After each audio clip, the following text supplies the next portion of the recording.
마태복음 27장 26절에서부터 37절까지 저와 함께 교독하겠습니다. 말씀의 의미를 깊이 생각하면서 마태복음 27장 26절에서부터 37절까지 교독하겠습니다. 지금 먼저 26절 읽습니다. 이에 바라바는 그들에게 놓아주고 예수는 채찍질하고 십자가에 못 박히게 넘겨주니라.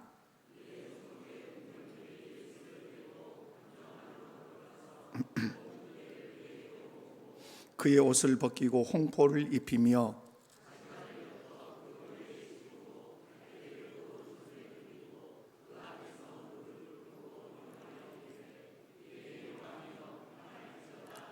그에게 침 뱉고 갈대를 빼앗아 그의 머리를 치더라.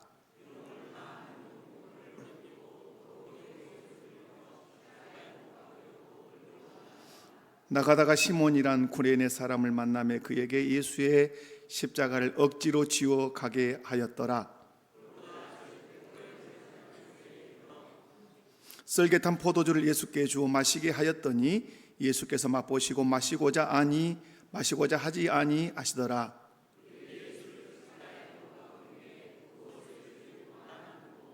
거기 앉아 지키더라. 그 머리에 이는 유대인의 왕 예수라 쓴 제패를 붙였더라. 아멘. 이 시간에는 귀한 교수님 우리가 초청했습니다. 성경과 십자가라고 하는 주제로 광신대 교수님으로 재직하고 계시는 우리 송재영 교수님 나오셔서 말씀 전하실 때 말씀 통해서 은혜 받읍시다. 아멘.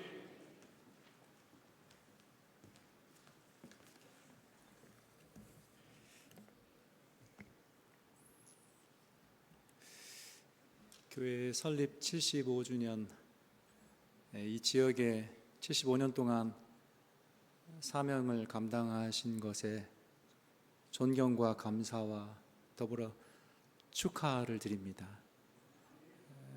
그러면서 한편 제가 송구한 마음이 듭니다. 여기 제가 이 강조의 첫 말씀을 전하러 왔는데 그럴 만한 사람도 못 되고 더군다나 제가 지금 얼굴이 썩 깔끔하지는 못해요.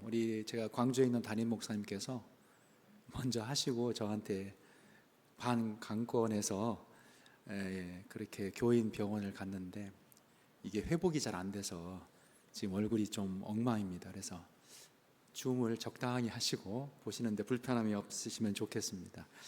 평소는 이보다 좀 상태가 좀 괜찮은데요. 말씀에 집중하시는 시간이 되었으면 좋겠습니다. 목사님께서 성경에 대해서 성경과 이런 제목으로 하면 좋겠다 말씀하셔서 고민을 좀 많이 했습니다. 사실 저는 수업이든 세미나든 집회든 첫 시간은 십자가에 대해서 좀 하려고 합니다. 그래서 이 십자가가 또 성경과 관계되니까 성경 전체가 십자가를 말하는 거라서 성경과 십자가로 이렇게 하면 좋겠다. 제 나름대로 임의로 정했습니다. 기대하시고 원하셨던 제목은 아닐 수 있어요. 왜냐하면 또 십자가냐 좀 식상하잖아요. 그런데 제가 이 십자가를 하는 이유는 모두가 알고 있지만 혹 모르는 의미가 놓친 의미가 있을까 싶어서 제가 십자가의 기본적인 것을 다시 한번 잘 배우셨을 테지만 한번 상기시켜 드리고자 합니다. 저는 구속사적 설교를 하려고 하고 학생들에게 그렇게 가르칩니다. 구속사적 설교라는 것은 구약을 예수님 중심으로 그리고 신약을 예수님을 중심으로 해석하는 겁니다. 구약의 모든 것들이 예수님을 예표하고 미리 보여주는 모형이다. 그래서 구약의 모든 본문에서 예수님의 구원 사역을 찾고 읽으려고 하는 거예요. 저는 오늘 십자가에 대해서 그런 구속사적인 관점으로 한번 말씀을 증거하려고 합니다. 복음의 절정을 십자가라고 하죠. 근데 우리는 십자가를 상식적으로 알고 있는지 한번 점검해 봐야 됩니다. 성경에서 말하고 있는 성경적 의미의 십자가가 아니라 일반 사람들도, 예수 안 믿는 사람들도 또는 역사가들도 알 수 있는 십자가, 그런 의미로 알고 있지 않는지 점검해 봐야 됩니다. 한마디로 말하면 성경이냐 상식이냐 이겁니다. 십자가를 성경적으로 알고 있느냐 상식적으로 알고 있느냐. 제가 유학을 오래 했는데요, 10년 하고 돌아오니까 유행이 이게 유행하더라고요. 사랑합니다. 그전엔 이런 게 없었어요. 이게 뭐냐니까 이제 하트랍니다. 여러분, 하트가 무엇을 이렇게 상징화한 건지 아세요? 물론 심장이다 이렇게 말씀하시는 분도 계세요. 맞을 수도 있습니다. 그런데 저는 그렇게 보지 않아요. 하트가, 심장이 이렇게 하트 모양을 닮으면 좀 위험할 것 같아요. 동의하시지 않을 수도 있겠지만 하트는 여성의 엉덩이 부분을 상징화해서 만든 겁니다. 이 하트는 남성적 관점에서 여성을 성적으로, 육신적으로 본 사랑을 나타내요. 나쁜 건 아니에요. 이 자체도 하나님이 주신 겁니다. 그러나 관심이, 관점이, 초점이 그렇다는 거예요. 교회의 사랑은, 교회의 하나님의 사랑의 심벌은 십자가이어야만 합니다. 요점은 안 믿는 사람도 이건 다 한단 말이에요. 우리는 뭔가 달라야 되지 않겠는가? 신자들이 사랑을 말할 때는 하나님의 사랑, 또 십자가에 나타난 그 사랑을 조금 다르게 이해해야만 하지 않을까 이 말입니다. 불신자들도 하는 상징이 교회 안에 들어오는 것에 대해서 조금 저는 안타깝습니다. 진리의 문제는 아니지만 오늘 그래서 저는 여러분이 상식적으로 알고 있는 것에 대해서 십자가를 한번 질문을 드림으로 시작해 보려고 그래요. 첫 번째, 누가 예수님을 못 박았냐 이 말이에요. 예수님을 우리의 신앙 고백에는 본디와 빌라도에게 고난을 받으사 십자가에 못 박혀 죽으셨다. 빌라도에게 고난을 받으셨죠. 그런데 법적으로 누가 예수님을 못 박았느냐 이 말입니다.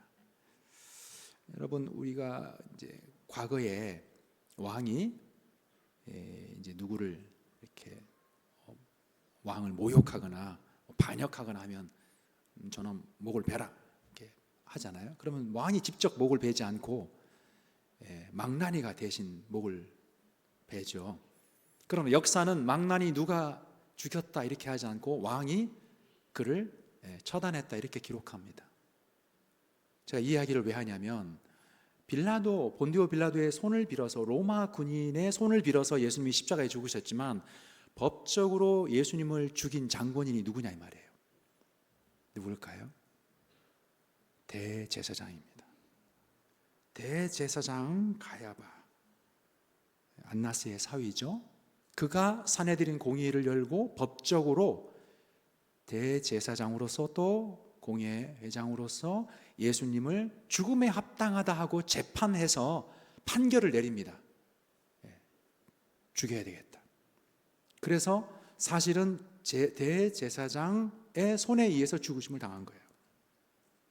그런데 여기서 질문을 하셔야 돼요. 왜 예수님을 로마 군인에게 끌고 갔을까요? 왜 바로 그들이 예수님을 죽이지 않았을까요? 자꾸 신경이 쓰이네. 좀 빼겠습니다. 볼펜이 신경이 쓰였어요. 왜 죽이지 않았을까요? 어떤 분들은 이렇게 생각해요. 그 당시에 유대인들은 사형의 권한이 없었다. 그렇지 않습니다. 가늠하다 잡힌 여인들을 어떻게 했죠? 돌로 쳐 죽입니다. 스데반을 어떻게 했죠? 하나님과 성전을 모독하자 돌로 쳐 죽였습니다. 그들은 얼마든지 종교적으로, 신앙적으로 문제되는 자들을 직결 처단했고 로마는 그거를 묵인했어요. 예수님 역시 처단할 수 있었어요. 그런데 왜? 물론 밀란이 일어날까 여러 가지로 걱정할 수 있겠죠. 그러나 이미 민심은 예수님에게 등을 돌리고 있었습니다. 그런데 굳이 왜 빌라도에게 데려갔느냐? 그 이유가 있어요. 예수님을 유대인들이 죽였으면 어떻게 죽였을까요? 유대법은 돌을 던집니다. 돌을 던지는 이유는 아시나요? 잘 아시겠지만 혹시나 돌을 던진다는 건 부정한 죄인으로부터 거리를 둔다는 거예요. 접촉하면 더러워지기 때문에 돌을 멀리서 던져서 그 죄인을 처단하고 죄로부터 떨어지고자 했던 거죠. 그게 유대법이에요. 예수님이 유대인의 손에 죽으셨다면 돌에 맞아 죽었을 거예요. 그러면 십자가가 성취되지 않아요. 근데 단순히 그것뿐이었을까요? 십자가야만 했던 이유는 있을까요? 제가 이 질문을 다시 한번 드리겠습니다. 누군가가 나를 위해 대신 죽는 걸 대속이라고 그러죠. 그렇죠? 그러면 제가 죽어야 되는데 누가 나를 너무 사랑해서 너 대신 죽겠다. 고맙잖아요. 그럼 대신 죽어주는 거. 그럼 나는 풀려나죠. 근데 그 대신 죽는 사람이 어떻게 죽든 상관없죠. 나 대신 죽어주면 되잖아요. 그렇죠. 꼭 십자가이어야만 합니까? 제가 질문하는 건 예수님이 나를 위해 대신 죽어주시는데 꼭 십자가에 달려 죽으셔야만 하나요? 돌에 맞아 죽으면 안 되나요? 왜 나무에 달려 죽어야 예언 성취를 할 수 있을까요? 바꿔 말하면 왜 구약은 꼭 나무에 달린 자가 저주를 받았다라고 미리 예수님의 죽음을 그렇게 예언했을까요? 그런 질문을 안 해보셨나요? 하셔야 돼요. 이미 많은 분들이 답을 알고 계실 거예요. 교회 분위기도 좋고 제가 밑에서 잠깐 기도하고 왔는데요. 그 대접을 해주셨어요. 차를. 장로님들 아멘 소리가 너무 커서 제가 좀 놀랐습니다. 장로님들이 좀 뜨거우신 것 같아서 교회 분위기를 좀 제가 온도를 좀 알 수 있을 것 같더라고요. 잘 아실 거예요. 그렇지만 혹시 모르고 계신 분이 계실 것 같아서 왜 예수님이 굳이 십자가를 지셔야만 했는지를 저는 오늘 성경적으로 조명하고자 합니다. 왜 예수님이 십자가 나무에 달려 죽으셔야만 했는지, 왜 돌에 맞아 죽어서는 안 됐는지, 왜 제사장은, 대제사장은, 그리고 유대인들은 예수님을 빌라도에게 데려가서 로마 방식에 의해서 처단하도록 했는지, 그건 하나님이 하신 거예요. 하나님이 왜 그렇게 예수님을 대속을 성취하기 위해, 구속을 성취하기 위해 십자가의 방식으로 하셨는지를 알아야 돼요. 왜냐하면 무엇인가를 보여주기 위해, 무엇인가를 성취하기 위해, 무엇인가를 이루기 위해 그것을 우리가 알고 우리가 깨닫고 감사하며 감격하며 영광 돌리기 위해서 그렇게 하셨는데 그 처절한 십자가의 의미를 우리가 모른다면 많이 아쉽겠죠. 먼저 십자가라는 것은 여러분 잘 아시다시피 나무에 달리는 거잖아요. 신명기 21장 22절 23절에 보면 나무에 달린 자가 저주를 받는다 이렇게 말해요. 그래서 예수님은 나무에 달려 죽으셔야만 했다. 우리의 저주를 담당하기 위해서. 그런데 왜 나무에 달린 자가 꼭 저주를 받는 걸까요? 쇠가 아니라 왜 나무에? 그리고 꼭 달려야만 될까요? 죄인은 아까 얘기 드렸듯이 돌에 쳐 죽였습니다. 그도 저주를 받은 거예요. 그렇죠? 아간이 그랬듯이 골짜기에서 돌에 맞아 죽는 것, 저주의 심판을 당한 겁니다. 그런데 왜 예수님은 꼭 나무에 달려야만 했을까요? 요한복음 12장 32절에 보면 이런 말씀이 있습니다. 내가 땅에서 들리면 모든 사람을 내게로 이끌겠다. 33절에 보면 예수님께서 어떤 죽음으로 죽으실 것을 보여주시는 것이다. 들린다는 것이. 유대인들은 이 말씀을 듣고 뭐라고 얘기했냐면 34절에 보면 그리스도는, 메시아는 영원히 계신다. 메시아가 오시면 영원히 우리를 통치한다 했는데 너는 어째서 들린다고 말하니? 그건 메시아가 아니란 얘기인데 이 말의 내막에는 들린다라는 표현이 무엇을 의미하는지를 유대인들은 알고 있었다는 거예요. 들린다는 것은 땅에서 끊어진다라는 뜻이에요. 단순히 죽는 것이 아니라 땅에서 쫓겨나서 하나님의 저주를 받아 끊어진다는 뜻입니다. 이것을 이해하시려면 구약의 그 땅에 관계된 정결을 이해하셔야 되는데 오늘 목사님께서 저한테 시간에 구애받지 말라고 하셨지만 그렇다고 제가 몇 시간씩 할 마음은 없습니다. 나중에 기회가 되면 또 뵙기를 소망하고요. 좀 나은 얼굴로 오늘은 좀 요약을 해보겠습니다. 구약에 보면 정결한 음식과 부정결한 음식이 있어요. 부정한 음식이. 세례 요한은 메뚜기를 먹었죠. 메뚜기는 정결한 음식입니다. 왜요? 율법이 나와 있으니까. 그건 답이 아니에요.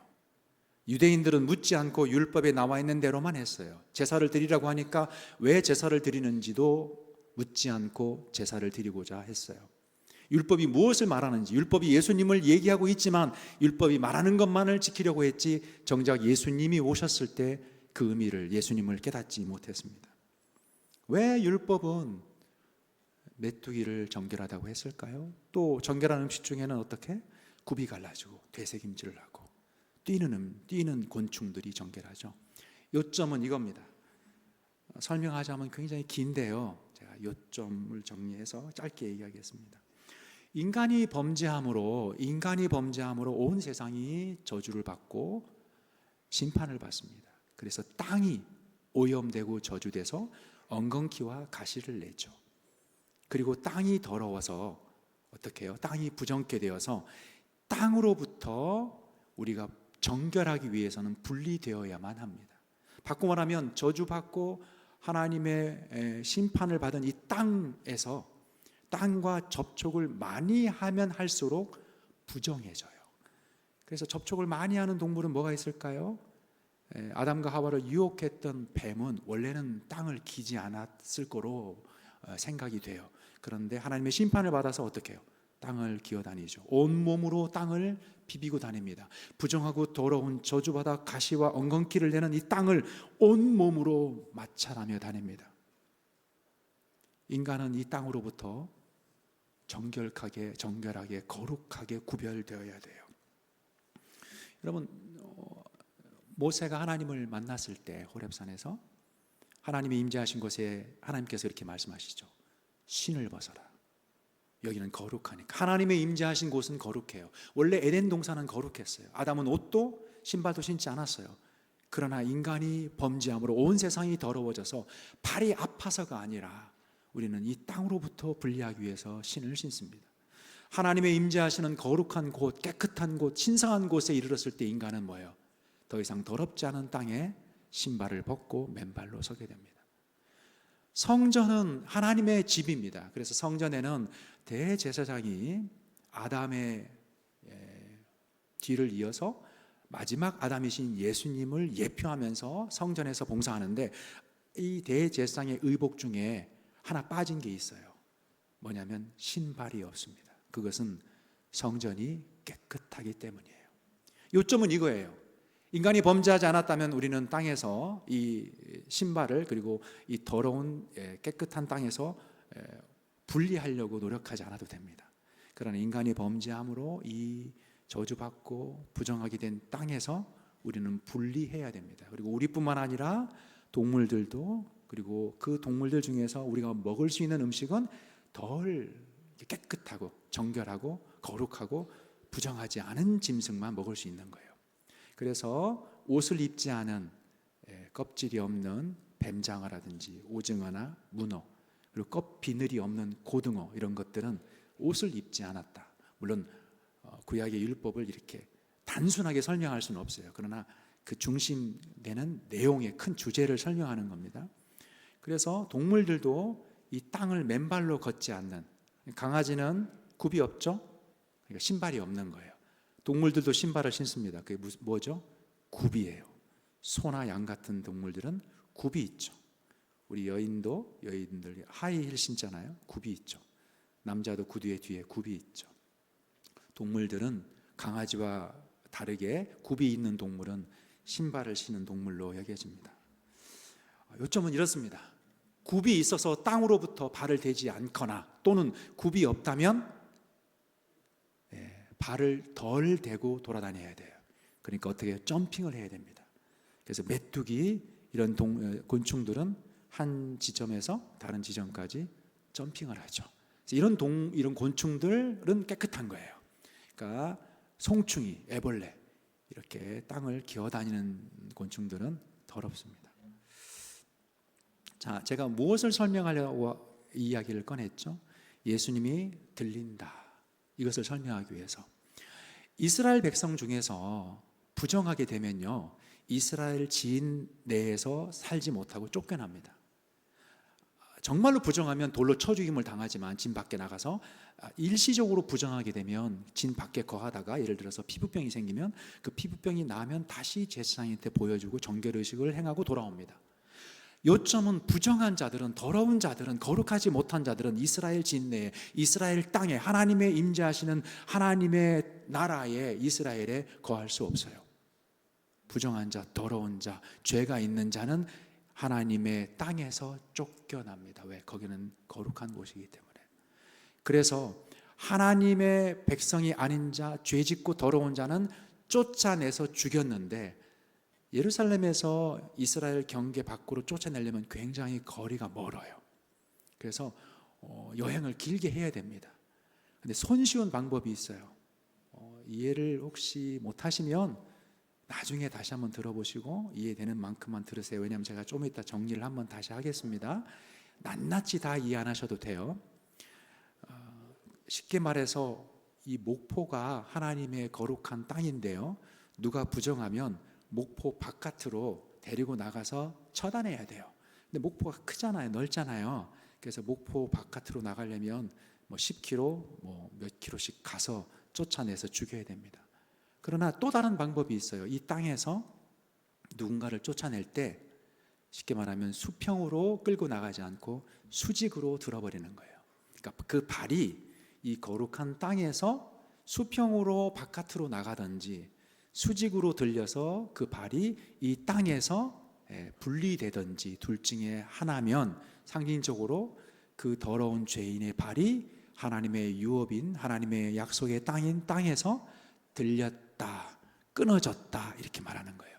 여러분, 압살롬이 죽을 때 나무가 그 자기의 자랑이었던 머리가 나무에 달려서 땅이 발에 들리죠. 그것은 그 발이 압살롬이 부정하고 하나님을 대적함으로 그가 더러워져서 부정해져서 이 거룩한 하나님의 임재의 땅에서 그 발이 끊어졌다라는 것을, 들렸다라는 걸 보여줘요.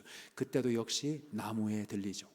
그래서 나무에 들렸다는 건 한마디로 압살롬처럼 하나님을 대적해서 하나님 보시기에 더럽고 흉악하고 부정해서 그 발이 도무지 하나님의 임재하시는 거룩한 땅을 디딜 수 없으므로 그 발을 끊어버렸다라는 저주의 상징이에요. 그래서 예수님이 십자가 나무에 달려서 들려서 죽으신 거예요. 예수님께서 말한 만약 돌에 맞아 죽으셨다면 여전히 그 발이 땅에서 들리지 않았을 거예요. 땅에서 들리기 위해서는 십자가라는 방식을 통해서 땅에 들린 자가 저주를 받는다는 신명기 21장 22, 23절의 예언이 잘 성취될 수 있었다는 것을 기억하셔야 됩니다. 자, 그러면 나무에 들린 자가 왜 저주를 받았고 땅에서 들린다는 것이 왜 저주를 받은 건지는 조금 알겠는데 왜 십자가야만 하는가, 여기에 대해서 본격적으로 설명을 좀 하겠습니다. 여러분, 십자가 하면 뭐가 제일 떠올라요? 고통이 떠오릅니다. 그렇죠? 십자가는 가장 고통스러운 형벌이다. 맞아요. 십자가는 지극히 고통스럽고 고통의 시간이 깁니다. 그런데 진짜 가장 고통스러운 형벌일까요? 여러분, 과거에는요, 사람을 기둥에 묶어놓고, 제가 여러 개를 소개하지 않겠습니다. 죄송합니다. 그 중에 하나만 소개하겠는데요, 인터넷 찾아보시면 과거에 극악무도한 잔인한 형벌이 많이 나오니까 참조하시고, 그 중에 하나는 사람을 기둥에 묶어놓고 사람의 근육을 이제 좀 죄송합니다, 포를 뜨는 거예요. 혈관을 피해가면서. 그럼 혈관을 다치면 출혈이 돼서 금방 죽으니까. 그래서 살점을 뜯어내는 겁니다. 칼로, 예리한 칼로 10번, 20번, 30번, 100번씩. 그래서 이걸 시행하는 사람이 잘못해서 혈관을 건드려 죽게 되면, 빨리 죽으면 대신 죽어야 돼요. 그러니까 이 사람이 기술적으로 빨리 죽지 않고 고통을 당할 수 있도록, 많이 고통을 당하도록 혈관을 피해가면서 근육을 잘라냅니다. 여러분이 만약에 죽어야 되는데, 죄송합니다만 십자가로, 여러분이 아시는 십자가로 죽겠습니까? 이렇게 포를 띄어져서 죽겠습니까? 선택한다면 차라리 십자가가 낫지 않겠나 싶은 생각이 들어요. 제가 얘기하고자 하는 것은 십자가가 고통스러운 거예요. 오해하시면 안 돼요. 어떤 분은 딴 생각하시다가 이 선교사라는 사람이 십자가 고통이 아니라더라 이렇게 얘기하시면 곤란해요. 십자가 고통이지만 그보다 더 고통스럽고 잔인한 형벌도 있을 수 있다라는 거예요. 또 하나, 예수님이 어린 양으로 죽으셨죠. 그래서 대속제일 흠없는 어린 양을 대제사장이 잡아서 그리고 그 피를 가지고 가서 지성소에 들어가서 제사를 드리잖아요. 그때 그 양을 대제사장이 잡을 때 어떻게 잡죠? 굉장히 오랫동안 고통을 줘서 1시간씩, 2시간씩, 10시간씩 조금씩 칼로 조금씩 이렇게 찔러서 피를 조금씩 받아서 그렇게 죽이나요? 그렇지 않아요. 단번에 죽여서 그 피를 받아서 지성소 안에 들어갑니다. 히브리서 9장 22절은 이렇게 말해요. 무엇이 없은즉 죄사함이 없다? 피 흘림이 없은즉. 성경과 십자가입니다. 고통이 없은즉 죄사함이 없다가 아니에요. 피 흘림이 없은즉 죄사함이 없습니다. 왜? 피에 생명이 있기 때문에. 피가 핵심이에요.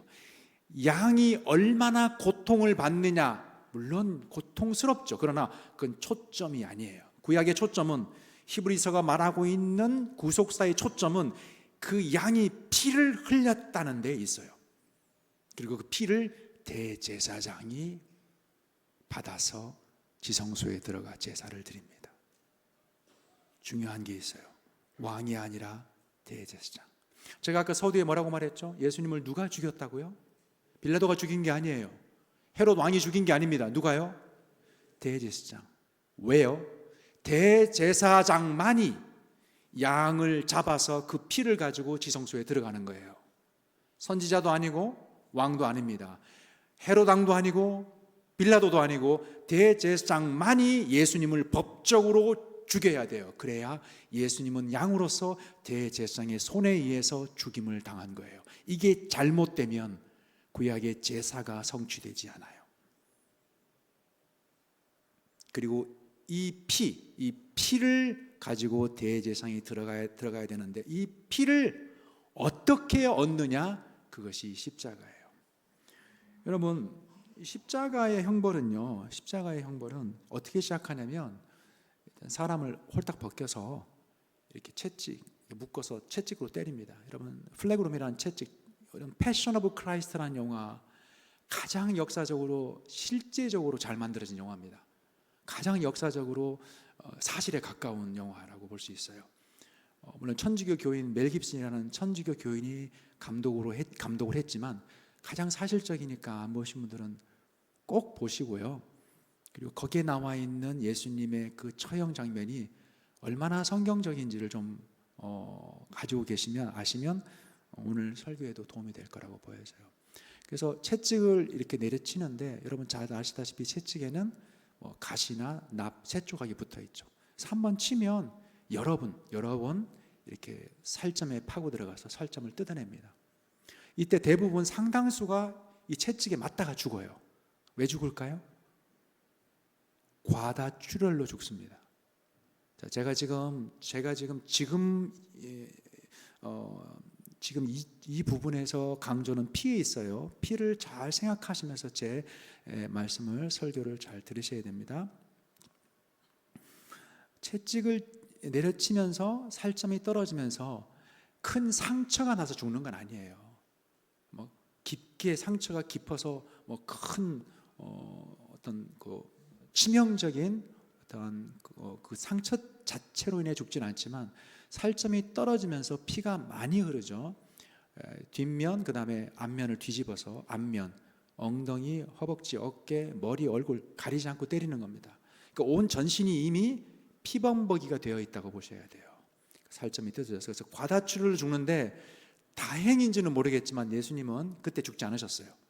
왜? 나무에 달려 죽으셔야 되기 때문에 그걸 견디시고 피를 많이 흘리셨음에도 불구하고 이제 다시 십자가를 지시기 위해서 다시 일어납니다.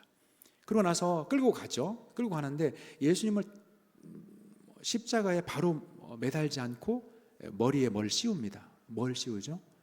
가시관, 가시면류관. 여러분, 왜 면류관을 씌웠는지를 기억하셔야 돼요. 특히 가시, 이 가시는요 장미가시 같은 작은 가시가 아니고 옛날 그 시골에 탱자나무 있죠. 울타리를 했던 못처럼 깁니다. 이 정도 긴 목과 같은 가시를 얘기하는 거예요. 이것을 관처럼, 헬멧처럼 크게 씌워서 머리에 씌운 거예요. 그리고 갈대로 내려쳤죠. 이게 상징적입니다. 못을 박은 거예요.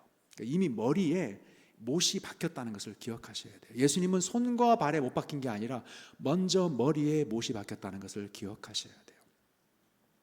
그 다음에 끌고 가죠. 끌고 가서 손과 발에 못을 박습니다. 그리고 옆에도 하나의 못을 더 박아요. 옆에는 못이 아니라 창인데, 그쵸? 그럼 창을 보세요. 창도 긴 못이에요. 왜 예수님의 십자가에는 머리에서 손, 발, 옆구리까지 계속 찌르고 못이라는 것, 가시라는 것과 연관되는지를 물으셔야 돼요. 여러분, 이스라엘이 고통을 당할 때 모세를 통해서 하나님은 구원하시기를 원하셨죠. 유월절을 지나고 출애굽을 통해서 애굽 군대를 무찌르시고 그들을 구원하십니다. 왜? 하나님 백성이기 때문에. 그 모세는 참 모세이신, 우리를 죄에서 구원하신, 죄의 종에서 구원하신 예수님을 미리 보여주는 인물이에요. 그래서 모세와 예수님은 연관성이 있죠. 근데 그 모세를 부르실 때 하나님께서 호렙산에서 모세를 만나십니다. 그때 자기가 어떤 모습으로 드러나죠? 하나님이 불꽃 가운데에서 자기를 계시하셨는데 나무가 타지 않죠. 그래서 이게 기적입니다. 그런데 나무가 불이 붙었는데 타지 않았다, 이게 핵심이 아니에요. 여러분이 다 알고 계시죠? 그러나 낱낱이 알고 계셔야 돼요. 그러려면 성경을 많이 읽으셔야 됩니다. 오늘 제가 십자가를 하는데 성경을 많이 읽지 못하신 분들은 따라오기가 힘들 거예요. 목사님께서 요청하셨듯이 제 중심은 십자가인데, 설교의 중심은 십자가지만 또 하나는 성경을 잘 이해하시기 위해서는, 복음을 잘 이해하시기 위해서는, 설교를 잘 이해하시기 위해서는 성경을 철저하게 읽으셔야 돼요. 성경을 많이 읽으시는 한 해가 되시기를 바랍니다. 어쨌든 나무에 불이 붙었는데 나무가 타지 않는 것도 기적이지만 그보다 더 중요한 것은 왜 하나님께서 백향목에 불꽃으로 등장하지 않으셨는지를 물어봐야 돼요. 위엄 있고 거룩하시고 구원에 전능하신 하나님, 그분이 구원자로서 모세 앞에 나타나셨을 때 좀 멋지게, 위엄 있게, 거대하게, 거룩하게, 웅장하게 나타나시면 좋잖아요. 수십 미터 되는 그 거대한 백향목 가운데, 영광 가운데 임재하셔서 큰 불꽃 가운데 임재하셨지만 그 백향나무가 타지 않으면 멋진 광경이었을 거예요. 그런데 그렇지 않았다는 거예요. 하나님께서는 가시 떨기나무, 떨기나무는 잡목이에요. 2미터도 되지 않는 작은 나무, 덤불과 같은 나무예요. 그 나무 가운데 자기를 드러내셨는데 놀라운 것이 그 나무가 어떤 나무? 가시떨기라고 얘기합니다. 신명기 33장 16절, 그리고 사도행전 7장 30절 35절에 보면 스데반이 이것을 다시 인용하고 있는데요, 신약과 신명기에서는 그 떨기가 가시떨기라고 분명히 말하고 있습니다. 여기서 중요한 게 있어요. 왜 하나님께서는 이스라엘을 구원하시려고 자기를 드러내실 때, 즉 자기의 능력과 자기가 구원할 수 있는 능력이 있는 하나님이라는 걸 보여주셔야 되잖아요. 그런데도 불구하고 굉장히 나약하고 보잘것없는 모습으로 자기를 계시하십니다. 큰 나무가 아니라 덤불과 같은 나무에, 그것도 가시가 무수히 박혀있는 나무 가운데에서 나타나신다는 거예요. 그게 복음이에요. 구원자 하나님은 이스라엘 당신의 백성을 구원하시기 위해 자기를 계시하실 때 불로서 영광 중에 나타나셨지만 나무 가운데 가시에 찔리고 고통받으셨다. 이게 핵심입니다. 어떻게 구원을 하시느냐? 당신의 백성을 구원하실 때 자기는 손해보지 않고, 자기는 괴로움을 당하지 않고, 저 멀리 있어서 그래 내가 손가락 하나만 까딱하면 너희를 구원해낼 수도 있어, 그것이 아니라 본인 스스로가 나무 가운데, 가시 가운데 가시의 찔림으로 고통을 당함으로 이스라엘을 구원하겠다라는 계시예요. 이제 이 호렙산의 계시로서 하나님께서는 예수님을 보내십니다. 계시의 성취로서. 그리고 우리의 구원자 되신 예수님께서 우리를 위해서 오셔서 구원하실 때 그는 어떻게 구원을 이루실까요? 나무 가운데 가시에 온 몸이 찔림으로 당신의 백성을 구원하셔야 돼요. 그게 호렙산에서 드러난 예수님의 십자가의 계시입니다. 정확하게 예수님이 십자가를 지시기 전에 어떻게 해요? 온 몸을 찔리고 피부가 뜯겨져서, 사실 가시예요, 가시. 날카로운 가시들을 박아놓거든요. 생선뼈라든지 나비라든지 이런 걸 박아가지고 가시가 찔려서 온몸에 박혔다가 빠지면서 피가 나는 거예요. 그리고 머리에서 시작해서, 그렇죠? 가시면류관, 손과 발. 여러분 아실 거예요. 이 손과 발은 동맥이 아니라 정맥을 뚫었을 겁니다. 정맥을 뚫었다는 것은 거기에서 뭐예요? 피가 계속해서 조금씩 나오는 거죠. 우리가 사지라고 말할 때는 온 몸을 말하는 거예요. 손발이라는 것은 온 몸을 말하는 겁니다. 예수님이 손발에 못 박혔다는 것은 손발에, 온 몸에 가시에 못 박혔다, 찔렸다는 것을 상징적으로 보여줘요. 예수님은 못이라는, 재료는 못이지만 큰 가시에 손과 발이 찔림으로 자기 속에 있는 피를 쏟아내고 있었다는 것을 기억하셔야 돼요. 그리고 몸 안에 있는 피는 어떻게? 긴 가시, 창이라 불리는 긴 가시에 의해서 찔려서 그 속에 있는 물과 피를 쏟아냅니다. 한마디로 역사 속에서 인간이 개발해낸 사형법 중에서 사람 몸에 있는 피를 가장 효과적으로 뽑아낼 수 있는 사형법이 뭐라고 생각하십니까?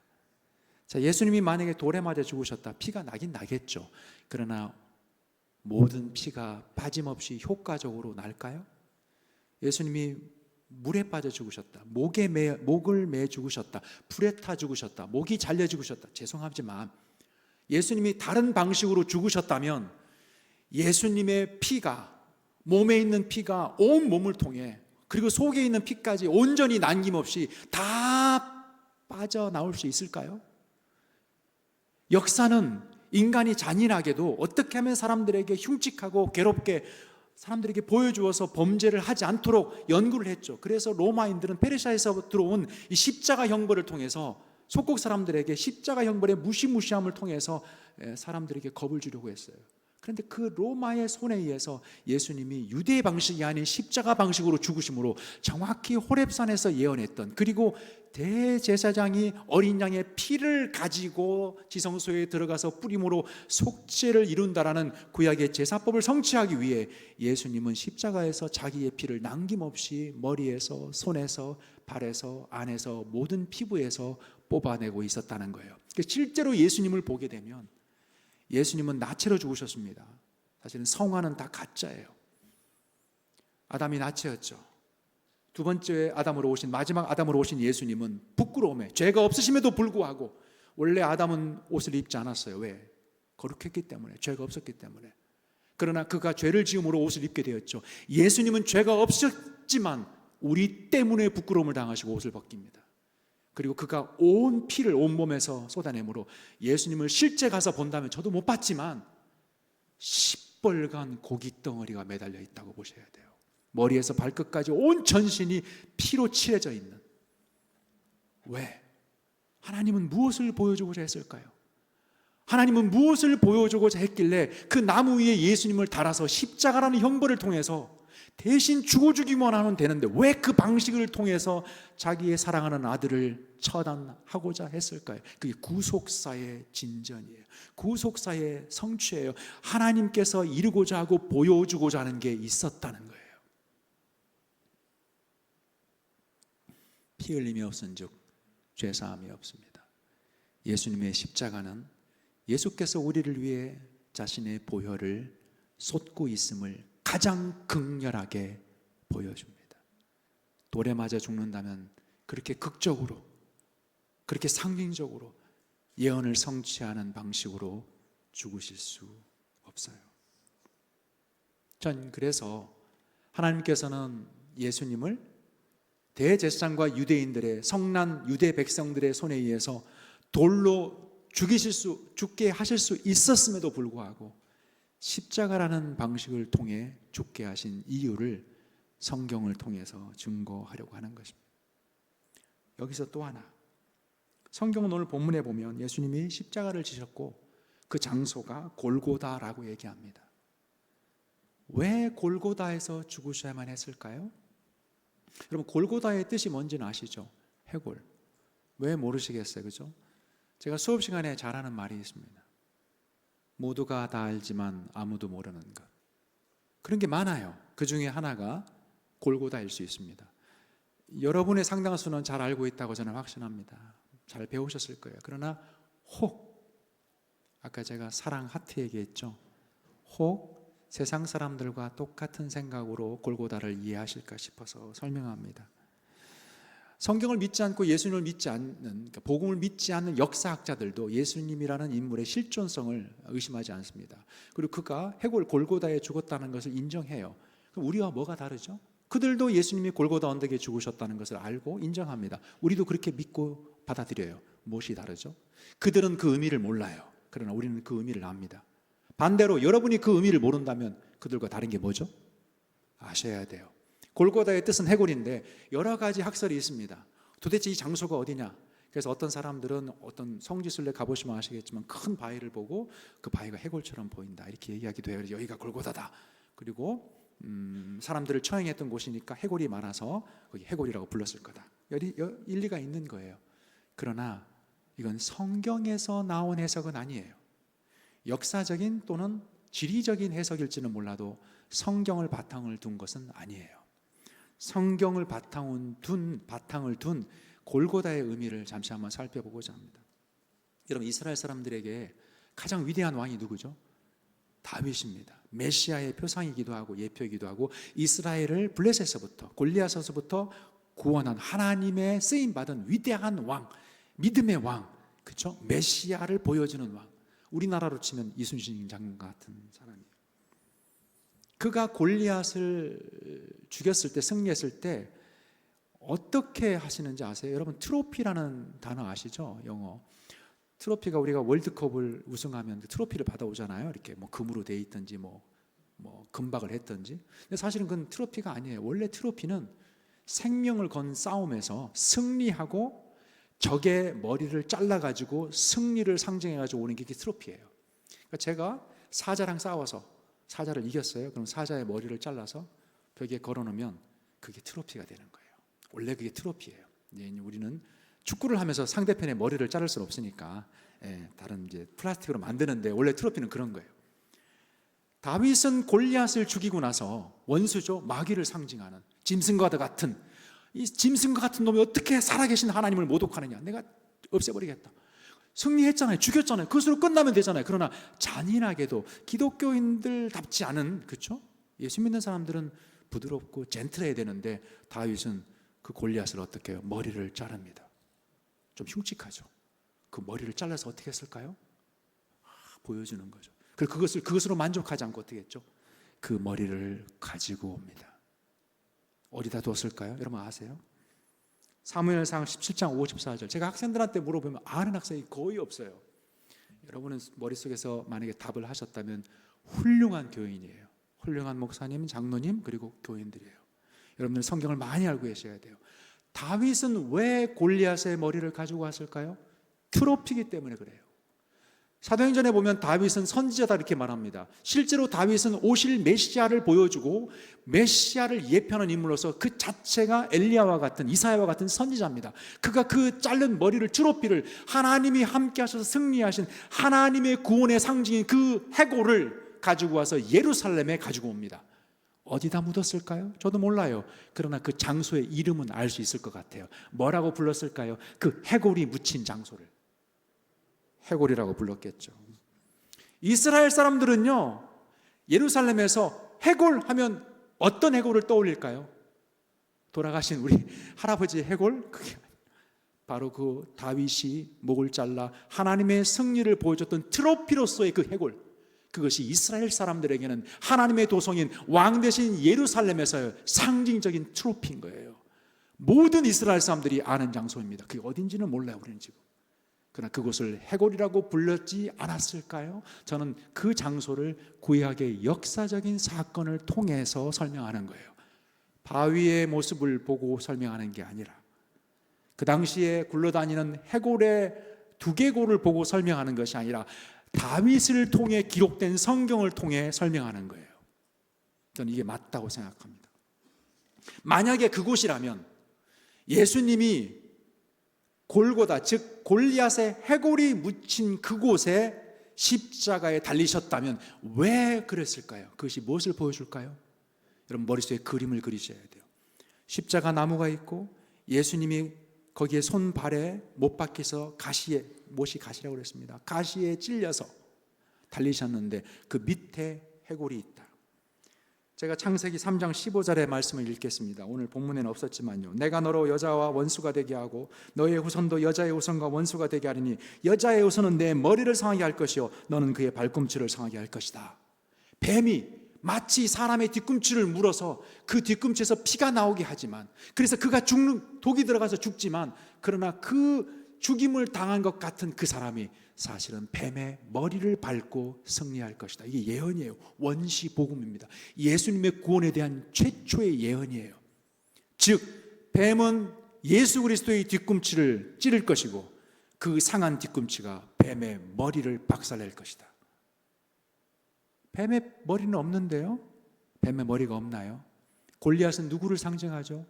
원수, 마귀, 사단. 골리앗의 대가리는 뱀의 머리를 상징해요. 이해가 안 되시나요? 그건 제가 설명을 못 해드려요. 그건 학원에 다니셔야 돼요. 왜냐하면 이걸 이해시켜 드릴 수는 없어요. 제가 수업 시간에 학생들한테 그런 얘기를 많이 합니다. 이해가 안 되면 유튜브 그만 보고 가까운 국어학원에 다니라고요. 우리는 국어가 중요합니다. 골리앗의 머리는 뱀의 대가리를 상징하는데 그 장소에 십자가가 세워졌다면 그 못에 찔린 뒤꿈치가 상한, 발꿈치가 상한 예수 그리스도의 그 저주받은 발이 사실은 원수의 대가리를 밟고 있는 승리의 발이죠. 그것을 십자가는 보여줍니다. 그래서 그 장소를 거기다 기록해 놓고 있는 거예요. 이것은 십자가가 아니면 이 예언의 말씀을 성취할 수 없어요. 그러니까 예수님이 돌에 맞아 죽어도 원수 마귀의 머리를 박살낼 수는 있지만 좀 더 극적으로, 좀 더 상징적으로, 좀 더 시각적으로 우리에게 확실히 보여주고자 하나님께서는 예수님을 십자가에, 그리고 그 골고다 해골이라는 골리앗의 머리 위에 십자가를 세우심으로 그 발이 원수 마귀의 머리를 밟고 있는 것을 보여주고 있죠. 믿음으로 보는 자는 예수가 나를 위해 죽어주셨다는 것을 보는 거예요. 그것을 위해 다윗은 골리앗의 머리를 그곳에 미리 갖다 심어둔 거예요. 놀랍지 않나요? 하나님께서 구원자 예수 그리스도의 구원을 이루시기 위해서 대서사 드라마를 만드시는데, 구원의 역사를 만드시는데, 이끌어 가시는데 미리 다윗을 통해서 무대를 장치해 두시고 세팅을 해 두시고 로마 병사들을 통해서 그 악역을 담당하게 하고, 그래서 예수님이 피를 쏟게 하고 가시의 찔림으로 마치 뱀이 온몸을 문 것처럼 피를 쏟고 죽으신 그가 십자가의 나무에 달리심으로 구원을 이루시는 것, 놀랍지 않나요? 저는 이것을 보면서 소름이 끼쳐요. 성경은 그 어떤 영화보다 훨씬 드라마틱합니다. 훨씬 재미있어요. 훨씬 생생해요. 물론 예수님이 그렇게 죽으셨던 것을 이렇게 우리가 보지 못해도 우리가 구원받을 수 있고 예수님의 구원의 은혜에 감격할 수 있지만 좀 더 세심하게, 왜? 하나님은 그것을 보여주고자 예수님을 그 방식으로 그렇게 역사를 진행시키셨기 때문에, 그래서 유대인들의 손이 아닌 빌라도의 손에 의해서 십자가에 달아 죽으시도록 허락하셨기 때문에 그 의도를 여러분 따라가서 이해하시고 그 구속의 역사를 다 아셔야 돼요. 여기서 더 설명해야 되겠지만 이제 8시가 되었네요. 마무리를 하려고 합니다. 예수님이 죽으신 곳을 골고다 언덕이라고 그러죠. 사실은 성전 산입니다. 산. 이 산에 대해서 설명하려면 굉장히 긴데요. 왜 예수님이 산에 나무에 달리셔야만 했느냐? 요지는 이렇습니다. 30분짜리를 3분 만에 요약합니다. 에덴 동산의 생명나무 때문이에요. 에덴 동산을 많은 분들이 가든 동산이라고 생각하지만 에덴 동산은 산이었습니다. 어떻게 알 수 있느냐? 에덴 동산 중앙에 나무가 있고 거기서 중앙에서 네 강이 발원하죠. 그 네 강이 온 천지를 적십니다. 물은 높은 곳에서 낮은 곳으로 흘러요. 에덴 동산이 해발 몇 미터였는지 저한테 묻지 마십시오. 알지 못합니다. 아는 사람도 없어요. 신학 박사회가 10개가 있어도 구약학기가 있어도 모릅니다. 다만 에덴 동산은 높은 곳이었다는 것은 확실해요. 실제로 예루살렘에도 보면요, 기혼 샘물이 있습니다. 다 상징적이에요. 예수님이 죽으셨던 그 성전산이 에덴 동산의 모습을 보여줘요. 아니, 바꿔 말하면 예수님의 죽으시는 모습을 에덴 동산이 미리 보여줍니다. 그래서 구약에 보면 하나님이 나타나시는, 하나님을 만나는 임재 장소가 다 산이에요. 시내산, 그다음에 에발산과 그리심산, 예루살렘산, 감람산. 한마디로 예수님께서는 에덴 동산에 잃어버렸던 생명나무로서 오신 거예요. 그래서 예수님이 나무에 달리셨죠. 피를 흘리셨죠. 십자가는 피가 묻어있는, 피로 점철된 나무예요. 피로 덕지덕지 빨갛게 발려진 나무. 성경의 피는 뭐라고요? 피는 곧 생명이다. 그러니 그 십자가의 나무는 무슨 나무일까요? 생명의 나무이죠. 예수님께서 말씀하셨어요. 내 몸은 생명의 떡이다. 예수님의 몸과 피를 마시는 자는 생명을 얻습니다. 그의 몸이 달리고 그의 피가 묻혀져 있는 십자가가 생명의 나무가 아니고 무엇일까요? 우리는 범죄함으로 에덴 산에서 생명을 얻어야만 했지만 그 생명 산에서도 쫓겨나고 생명나무에서도 쫓겨나고 생명나무 밑에서 나오는 물에서도 쫓겨났습니다. 우리는 죽음을 향해 배고프고 갈증을 느끼고 있습니다. 그런 우리를 하나님께서는 예수님의 십자가로 초대하셔서 예수님의 십자가 골고다 산 언덕에서 생명의 양식과 생명의 물을 다시 맛볼 수 있도록 초대하십니다. 여기서 저는 왜 예수님이 나무에 달리셔야만 했는지에 대한 답을 이미 말했습니다. 예수님이 나무에 달리심으로 예수님이 생명의 나무임을 보여주죠. 우리 개혁자들은 칼빈 선생도 마찬가지고요.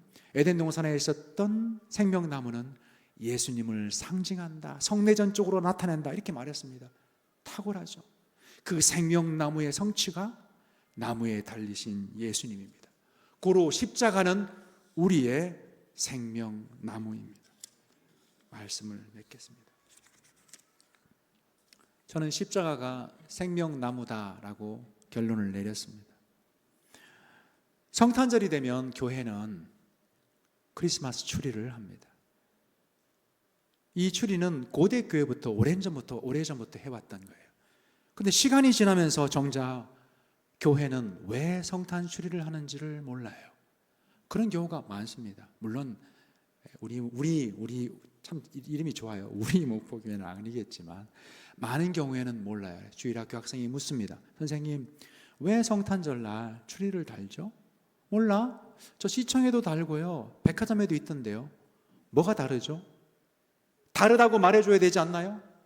우리의 추리는, 우리의 성탄절은 세상에 믿지 않는 사람들이 상식적으로 가지고 있는 위대한 4대 성인의 탄생의 기념의 날이래, 성탄절 좋은 날이야, 생일이래, 축하해줘야 되지 않겠니? 뭐 이런 날이 아니잖아요. 우리는 왜 크리스마스 추리를 교회에 장식하는지 다르게 설명해야 되지 않나요? 예수님이 생명나무고 예수님의 오심이 생명나무로서 하나님께서 우리에게 생명을 다시 주시는 선물이라면 예수님이 오셨다는 것은 생명나무를 되찾은 거죠. 그래서 예수님의 생일날 교회는 생명나무를 상징하는 추리를 장식했어요. 그리고 거기다가 선물 꾸러미를 놓은 것이 아니라 동그란 거를 달았습니다. 지금 성탄절이 한겨울이냐, 날짜는 중요하지 않아요. 겨울이라 하더라도 꼭 동그란 걸 달았습니다. 그게 뭘까요? 전구가 아니에요. 뭘까요? 열매입니다. 왜? 생명의 열매를 먹어야 생명을 얻을 수 있는데 그 열매를 잃어버렸거든요. 예수님이 생명의 나무이고 예수님의 몸이 생명의 열매이기 때문에 우리가 성찬할 때 떡은요, 사실 열매로 하는 거예요. 열매 아닌데요? 사과, 배 아닌데요? 쌀, 보리, 수수 전부 다 씨요, 열매입니다. 성찬할 때 그 떡은 사실은 열매인 거예요. 우리가 성찬할 때 예수님이 생명의 열매라는 것을 우리가 고백하고 먹는 거예요. 다시 다시 정리합니다. 그래서 성탄절 날 교회는 생명나무를 상징하고 예수님의 생명을 상징하는 동그란 열매를 달아서 교회 입구에다가 추리를 장식했습니다. 그 추리는 오늘 우리가 매주일 보고 있죠. 뭐죠? 추리는 12월이 지나면 1월이 되면 없어집니다. 그러나 십자가는 남아요. 교회 위에 서 있는 십자가, 그리고 교회 성경책 앞에 여러분이 메고 있는 십자가, 또 이런 곳곳에 장식되어 있는 상징적으로 되어 있는 십자가는 예수님이 우리의 생명나무임을 드러내는 것입니다. 그것이 십자가의 의미입니다. 다 아셨겠죠? 하지만 십자가의 의미를 위해서 구약에서부터, 모든 창세기에서부터 구약 성경은 예수님의 죽으심을 미리 보여주는, 예고하는 것으로 가득 차 있습니다. 그것을 이루기 위해 하나님께서는 골고다로 예수님을 이끄셨고 십자가의 처절한 방식으로 피를 다 쏟아서 죽게 하셨습니다. 그리고 그것을 위해 다윗은 골리앗의 머리를 거기다 미리 가져다 두었고요. 성경을 읽고 묵상하는 자만이 십자가의 풍성한 의미를 알게 됩니다. 전 사실 고향은 대전인데요, 부산에서 오래 살았고 여기 전라도에 와서 식사를 초대받을 때마다 홍어를 먹어보려고 노력합니다. 꼭 먹습니다. 몇 년이 지났지만 아직도 맛을 모르겠어요. 그런데 광주 분들도 또 전라도 분들도 모르시는 분이 계시더라고요. 그 풍성한 의미를 아는 사람만 맛볼 수 있겠죠. 성경에 깊이 있는 풍미를, 구속의 역사를, 드라마를 풍성하게 이해하고 맛보고 감격하고 감동받고 감사하고 영광을 돌리려면 성경의 깊이를 아셔야 돼요. 이게 재료가 뭔지, 어떻게 삭혔는지, 어디다 뭘 썼는지, 어디 산 홍어인지 이걸 다 알면 좀 더 잘 알지 않겠어요? 우리가 커피 한 잔을 마셔도 이게 어느 나라 산인지, 어떻게 내렸는지 그런 거 굉장히 우리가 연구하잖아요. 근데 그런 거 몰라도 돼요. 성경을 더 잘 알아서 예수 그리스도의 복음의 풍성함과 뜨거움과 감격을 매일매일 느끼는 그러한 삶을 사시기를 바랍니다. 오늘 저를 통한 십자가에 대한 말씀이 십자가에 대한 감격과 감동에 조금 더 깊이를 더했으면 하는 바람입니다. 기도하겠습니다. 주님, 부족하고 어눌한 종이 십자가에 대해서 대언했습니다. 예수님께서 그냥 우리를 위해 대속하실 수 있었음에도 왜 십자가에서 죽으셨는지 그 의미를 어눌한 종이 말씀을 통해 전했습니다. 잘못 전한 것 있다면 주께서 지우시고, 혹 마음에 합당한 것이 있다면 마음에 깊이 새기고 박아 감동하며 감격하며 십자가의 복음으로 살아갈 수 있는 우리 목포교회 교인들 되게 하여 주옵소서. 감사를 드리며 예수님의 이름으로 기도합니다.